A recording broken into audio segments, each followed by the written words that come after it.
What up, what up? It's your boy, Big Vern, coming to you live from the FCK Studios, and you're in the mix. This is our afternoon show. It's a lot going on, and we want to go ahead and get to it. Bill Self, he says that Tyron Stokes is the next Carmelo Anthony. Are you buying or are you selling? Now, first off, there's nothing wrong with being all in on your recruits. That's why you went and got him. The fact that he's been in Lawrence for 24 years, that's amazing.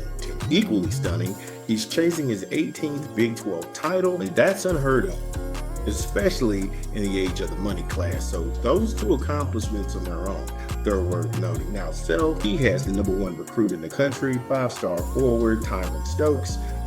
He's certainly hoping that he can be injury-free, they can get in and out of the season with no headaches, because he doesn't want to happen to Stokes what happened to Peterson. Now, Self, he was on the College Basketball Now show, and he was talking to John Rothstein, and he said some things that they were juicy, they were tantalizing, but ultimately nothing really popped and stood out for the comparison to Carmelo Anthony. And Self, he went on to say there was no doubt about that. The team we had without Darian was competitive, and they could play with anybody. Because you win 4 games in the NCAA tournament, that would be really difficult.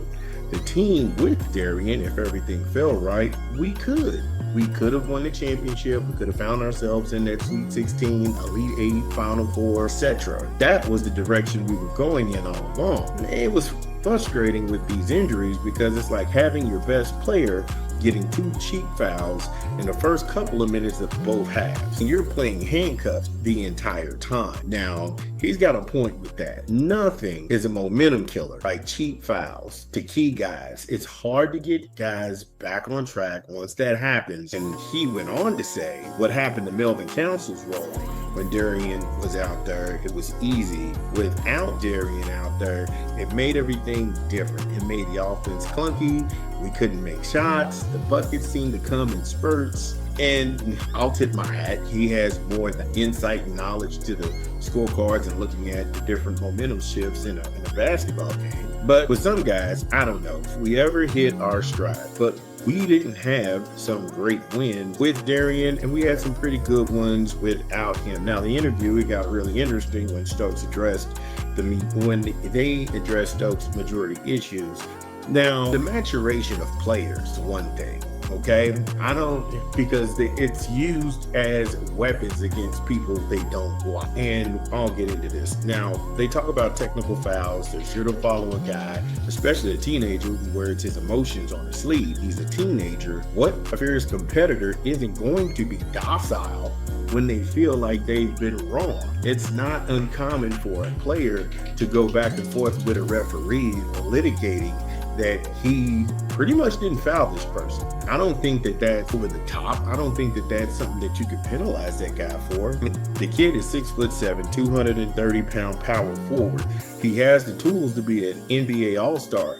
He can pass, he can handle the rock, he can defend, rebound, he moves really well without the ball. He's a matchup nightmare for anybody on both sides of the ball. But as revealing in this interview was, I really didn't get the Carmelo Anthony references.